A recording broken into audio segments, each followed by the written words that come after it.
Poštovanje i vama. Dajte malo stisnite ruku. Neću vas ja. Dajte malo. Sad se bavim samo stalno sportom u zadnje vrijeme, pa onda ne želim. Dobro, vidim ja vi strela i one stvari. Jeste vidjeli? Da, jesam. Nije baš bilo u sridu, ali skoro. Dobro, ali zato ste u Rijeku došli da opalite u sridu. I mi to od vas očekujemo. Došli smo na skup da damo potporu našim prijateljima, da kažemo što Hrvatska demokratska zajednica kani raditi u budućnosti, na koji način i s kojim ljudima. Da. Ovako, slušajte vi sad mene. Dobro. Mi kao pokret otpora smo došli da se uvjerimo u vašu vjerodostojnost. Dobro. Na način da vam ovdje damo ono što je 2011. Karamarko utajio. A to je, vidite, želim da svi vide i dobro znaju svi ovi novinari da mi ne odustajemo lako pokret otpora. Želimo da vi, gospodine Plenkoviću, sa navodno novom ekipom, gospodine Tomašiću, doktore i vas mogu povjerenja, odradite Slavka Linića. Šta to znači? Znači da u roku od 30 dana, jer više nema smisla, ovo je od 2011. godine, objavite da je ovdje na ovoj prijavi kriminal težak milijone i milijone naših novaca građana Republike Hrvatske, gdje je 6 ljudi, između njih vođa Slavko Linić. Znači, zašto je Karamarko ovo utajio, to ćete ga vi možda pitati, lakše nego ja, jer nemam tu priliku. I ja vam to želim ovdje uručiti. Izvolite, uzmite to, jako je važno i nemojte negdje baciti usput, molim vas. Ono što je puno važnije i što želimo dokazati, da je makar do sada HDZ i SDP bio skupa, makar u Rijeci.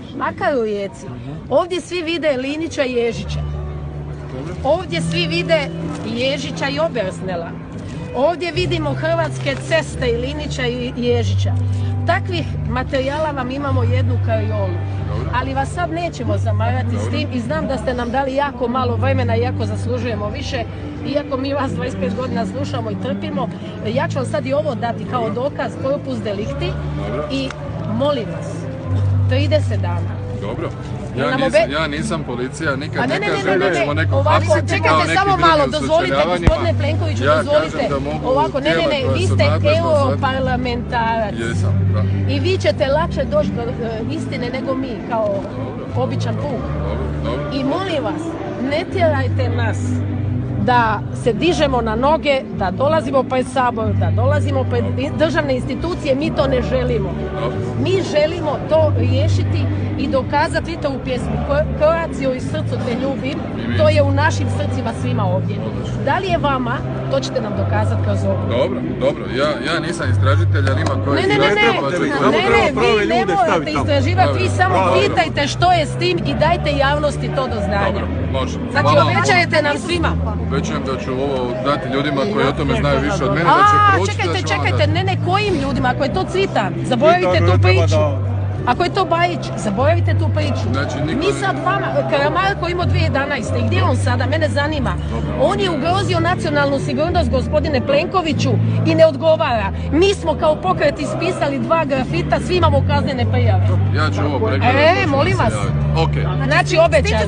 Svi su čuli da ste nam obećali. Što će nam dokazati? Kažem, stići ćete nam dokazati da HDZ i SDP nisu skupa. Sigurno nisu skupa, to vam ne moram dokazati. Ajde da vidimo. Ovdje se dokazuje da je istina. Dobro. Hvala vam puno.